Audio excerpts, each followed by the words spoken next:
બેટા મામલતદાર કઈ રીતે બનાય ગુજરાતની અંદર એના વિશે હું વાત કરીશ. બરોબર છે.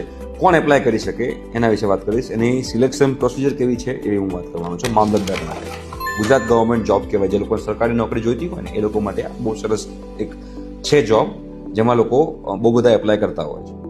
અને સેલરી જે સ્ટાર્ટિંગ સેલરી જે છે એ 70,000 લઈને 90,000 ડિપેન્ડિંગ અપોન ધ લોકેશન ને એલાઉન્સીસ જે હોય એના ઉપર ડિપેન્ડ કરે કે સેલરી કેટલી હશે. પણ 70,000 થી 90,000 વચ્ચે પર મંથની સેલરી હોય છે આની અંદર.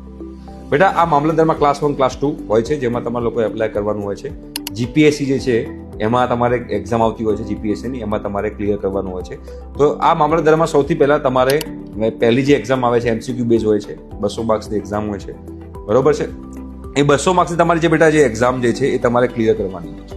એ 200 માર્ક્સની એક્ઝામ ક્લિયર કર્યા પછી તમારી મેઇન્સ એક્ઝામ, જેને 200 માર્ક્સની એક્ઝામ જે છે એને પ્રિલિમિનરી એક્ઝામ કહેવાય. પછી મેઇન્સ એક્ઝામ આવે જેમાં 6 પેપર હોય છે. એક પેપરના 150 માર્ક હોય છે, 900 માર્ક્સની તમારી એક્ઝામ હોય છે. એના વિશે જાણવું હોય તો ડિટેલમાં કમેન્ટ કરજો કે સર ડિટેલ વિડીયો પ્લીઝ, તો આપણે એનો વિડીયો બનાવીશું કે એનો કયા 6 પેપર હોય છે એના વિશે આપણે વાત કરીશું. એ મેઇન્સ એક્ઝામ પતે પછી તમારું ઇન્ટરવ્યુ લેવાય છે. અને મેઇન્સ એક્ઝામનો રિઝલ્ટ અને તમારું ઇન્ટરવ્યુ 100 માર્ક્સનું હોય છે. એનો સરવાળો થઈને જો તમારો રેન્ક આવતો હોય તો એ રેન્કમાં તમે લોકો સિલેક્ટ થાય છો અને તમારી ટ્રેનિંગ થાય છે અને પછી તમારું પોસ્ટિંગ થાય છે. તમારી વય મર્યાદા 20 થી 35 વર્ષની હોવી જોઈએ.